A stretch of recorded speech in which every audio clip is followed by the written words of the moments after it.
보통 뭐 매년 또는 뭐 몇 년에 한 번씩 취업규칙을 신고는 돼 있지만 법 개정이라든지 인사제도 변경으로 이제 변경이 되는 사항이 있어요. 오늘은 그 변경 절차에 대해서 알아보고자 합니다. 네, 안녕하세요. HR레시피 강민성 노무사. 장래성 노무사입니다. 네, 반갑습니다. 반갑습니다. 네, 노무사님 오늘은 어떤 주제를 준비해 주셨나요? 네, 보통 뭐 매년 또는 뭐 몇 년에 한 번씩 취업규칙을 신고는 돼 있지만 법 개정이라든지 인사제도 변경으로 이제 변경이 되는 사항이 있어요. 네. 그럴 때 변경된 내용을 또 신고를 해야 되거든요. 네. 저도 자문사한테 그런 변경 절차에 대해 문의를 많이 받는데 네. 오늘은 그 변경 절차에 대해서 알아보고자 합니다. 네, 특히 2025년도에는 뭐 모성보호 관련해서 법 개정도 많잖아요. 맞아요. 그래서 많은 구독자분들이 도움이 될 것 같은데요. 네. 우선은 취업규칙이 어떤 건지 먼저 좀 설명을 부탁드리겠습니다. 네, 원래 취업규칙을 작성하고 나면은 신고하게 돼 있죠. 네. 근데 일반 회사에서는 취업규칙 또는 뭐 사규 해가지고 네. 짧게는 50조에서 한 100조 정도 되는 네. 문서를 다 가지고 있어요. 10인 이상 회사는 네. 작성 의무가 있죠. 근데 그것만 취업규칙일까요? 그건 아닌 것 같습니다. 그렇죠. 네네. 일반 취업규칙이라는 거는 직원의, 근로자의 근로조건에 대한 내용을 규정한 모든 문서가 취업규칙입니다. 네. 그래서 뭐 네. 일반 회사에 보면은 취업규칙이라는 딱 사규 외에도 네. 인사규정, 네. 뭐 복무규정, 퇴직금, 복리후생, 급여규정 뭐 등등등 무지하게 네. 많죠. 그게 사실은 다 취업규칙이에요. 네. 그래서 원래는 그거를 다 신고하는 게 맞지만 네. 한 회사가 그렇게 한 열 몇 개씩 규정을 다 제출을 하고 하면은 네. 노동부도 관리가 안 되겠죠. 네. 그래서 사실은 그거를 어떻게 보면 묵인해주고 있는 거죠. 신고를 네. 안 해도. 네. 하지만 취업규칙 그건 신고해야 되고요. 네. 그러면 취업규칙 그 하나만 중요한 거 아니냐? 그렇진 않습니다. 네. 만약에 네. 어떤 직원이 우리 학자금 제도가 있었는데 네. 회사가 마음대로 없앴다. 네. 우리 아들이 대학에 들어갔는데 갑자기 학자금을 못 주겠다는 네. 거예요. 없어져서. 그러면은 그거를 학자금 또는 학자금 체불로 신고하면 네. 노동부에서 취업규칙 갖고 와봐라 네. 하는데 취업규칙에는 없죠. 학자금 내용이. 네. 그러면은 네. 학자금 규정 또는 네. 복리후생 규정을 가져오라고 합니다. 네. 그래서 그게 결국에 또 다른 취업규칙이 되는 거죠. 그래서 다 그 동일한 절차를 거쳐야 된다. 알고 계시면 되겠습니다. 네. 그럼 방금 우리 취업규칙에 대해서 좀 설명을 해주셨는데 네. 이 취업규칙을 언제 네. 신고해야 되는지 좀 설명 네. 부탁드리겠습니다. 취업규칙은 최초 작성을 하셨을 때 네. 그리고 어떤 근로조건에 대한 주요 내용이 변경이 있을 때 다 네. 신고를 해야 되는데요. 네. 법적으로는 며칠 안에 신고해야 되는 건 없습니다. 네. 하지만 취업규칙 작성하고 뭐 한 2년 후에 신고하면 안 되겠죠. 네. 그래서 보통은 한 한 달 안에 신고하는 것을 기본 원칙으로 네. 하고 있고요. 네. 기본적으로 취업규칙을 변경할 때는 불이익 변경이 아니라 다 유리한 변경일 때는 네. 열람만 하면 됩니다. 의견 청취. 자, 네. 이렇게 변경하는 거에 대해서 의견을 주세요. 네. 그리고 만약에 불이익하게 변경된다. 그때는 근로자 과반수의 동의를 반드시 얻으셔야 됩니다. 네. 그러면 취업규칙 만약에 신고를 안 하게 되면 불이익이 있나요? 그렇죠. 신고를 안 하면 벌칙이 있고요. 네. 500만 원 이하의 과태료에 처해지고 네. 근데 사실 과태료가 중요한 게 아니고요. 취업규칙 변경을 했는데 네. 과반수 동의를 안 받았어요. 네. 그 변경에 효력이 없다라는 게 사실 더 중요한 거겠죠. 네. 그러면 취업규칙 유리한 경우에는 과반수의 의견 청취를 해주셔야 된다라고 말씀해 주셨고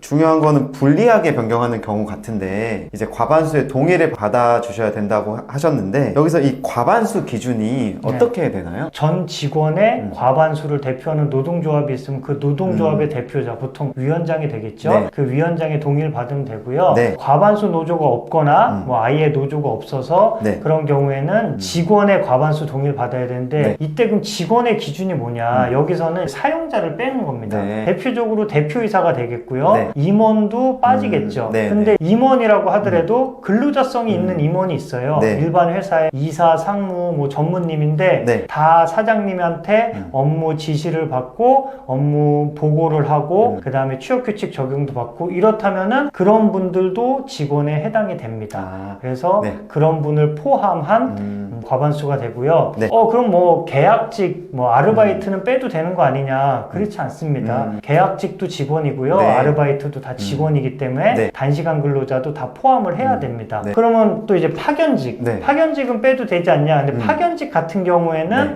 우리 회사 직원이 아니잖아요. 다른 맞습니다. 회사 직원이고 네. 우리 회사의 취업 규칙을 적용을 안 받기 때문에 네. 파견직은 제외할 수 있습니다. 그럼 우리 회사 직원의 과반수의 동의를 얻어야 된다 네. 라고 말씀해 주셨는데, 어떤 특정 직급에 대해서만 불이익한 내용이 있을 수 있잖아요. 그렇죠. 이러한 경우에는 전체의 과반수의 동의를 받아야 되는 건지 네. 아니면 그 직급의 과반수의 동의를 받아야 되는 건지 어떻게 해야 될까요? 기본적으로 그 원칙은 직원 과반수의 동의를 받는 게 원칙입니다. 그런데 거기다 추가로 플러스가 되는 거죠. 해당 직종에 해당하는 사람의 과반수를 또 받아야 되는 거죠. 그러니까 예를 들어 이런 네. 거예요. 그 영업사원한테만 차량 지원비를 지급하는데 네. 30만 원에서 10만 원으로 깎는 거예요. 영업사원 외에는 차량 지원비를 받지 않는 거죠. 네. 우리 직원이 100명인데 영업사원은 10명이에요. 근데 70명의 동의를 받았어. 그럼 된 거 아니냐. 근데 70명의 동의를 받았는데 영업사원 10명은 아무도 동의를 안 했어요. 네. 그러면은 영업사원들의 그 근로조건이 하향되는 걸 더 차량 지원비를 받지도 않는 다른 사람들이 대신 동의해 주는 거는 네. 좀 이상하잖아요. 네. 그러니까 과반 동의도 받아야 되지만 네. 특히 해당이 되는 영업사원들의 과반 동의도 네. 추가로 받아야 된다라는 거고요. 네. 그러면 예를 들면 부장급에게만 적용되는 근로 조건이 불이익하게 변경되는 경우도 있을 것 같아요. 네네. 그러면 아까 말씀해 주신 대로 이제 부장급 직원의 과반수 동의를 받으면 되는 건가요?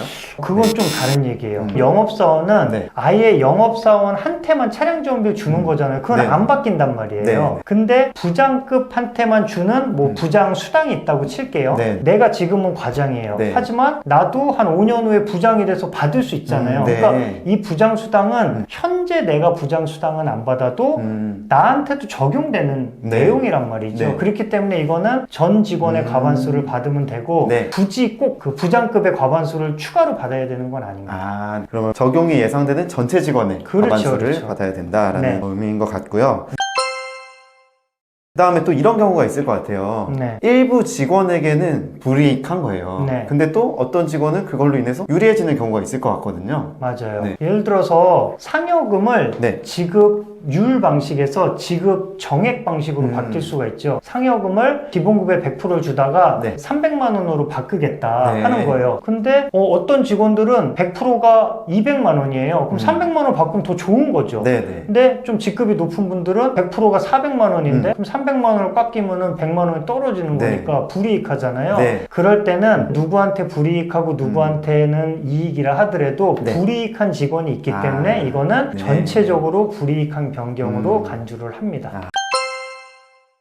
네, 그러면 이런 경우도 있을 것 같아요. 이게 취업규칙 변경 시점에는 네. 저희가 분명히 과반수의 동의를 받았어요. 네. 근데 그 이후에 신규 입사자들이 들어오면서 결과적으로는 인원이 늘었기 때문에 네. 과반수의 동의를 못 받게 되는 경우가 있을 것 같거든요. 그러면 이거는 어느 시점을 기준으로 과반수를 판단해야 되나요? 일단은 변경 시점으로 보고요. 네. 우리 직원이 100명인데 55명의 동의를 받아서 네. 불이익 변경을 했어요. 네. 근데 그 이후에 20명을 뽑아서 120명이 됐어. 네. 지금은 이제 60명의 동의를 못 받았으니까 그거 소급해서 무효되는 거 아니냐. 그렇진 않고요. 아. 그 당시에 유효했기 때문에 가고 네. 대신 또 변경이 있을 거잖아요. 네. 그때는 이제 120명의 과반수인 61명 이상의 동의를 받아야 되는 거죠. 아.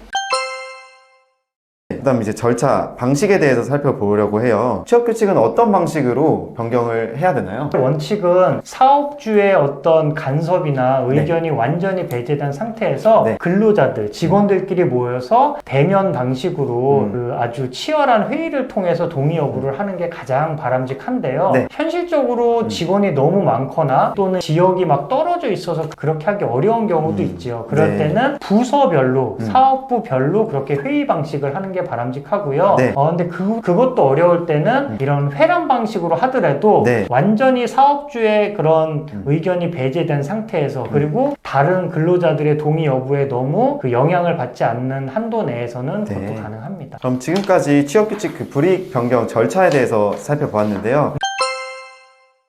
실제로 우리 서식들을 보면서 네. 신고 절차를 좀 보아도 괜찮을 것 같아요. 네. 자, 먼저 취업규칙 그 신고서인데요. 네. 신고서 양식을 보시면은 먼저 신고서냐 변경 신고서냐를 체크하게 돼 있죠. 네. 최초 작성일 땐 신고서에, 그리고 변경을 하는 거, 뭐가 개정이 돼서 변경할 때는 변경 신고서에 체크를 하시면 되고요. 네. 그 다음에 신고 내용을 보시면 회사의 정보를 기입하게 되어 있습니다. 그래서 사업장명, 사업의 종류, 대표자 성명, 뭐 소재지 이런 거 사업자 등록증에 있는 대로 쓰시면 되고, 근로자 수, 노동조합은 뭐 있으면 쓰시고 없으면 네. 안 쓰시면 되고, 네. 의견 청취일 및 동의일 이거는 기재를 하셔야죠. 신청인과 대리인이 있는데요. 신청인에는 보통 대표자 명을 쓰시고요. 대리인에는 실제로 신고하시는 인사 담당자가 있을 거 아니에요. 네. 그 인사 담당자를 대리인으로 기재를 하시면 됩니다. 그리고 그 밑에 첨부 서류 위에 공란에는 안 쓰셔도 되지만 뭐 취업 규칙을 변경하는 사유를 간단하게 써주시면 되겠습니다. 네. 자, 그 다음 변경 신고 동의서인데요. 네. 사실 이게 어떻게 보면 핵심이죠. 그래서 동의서에는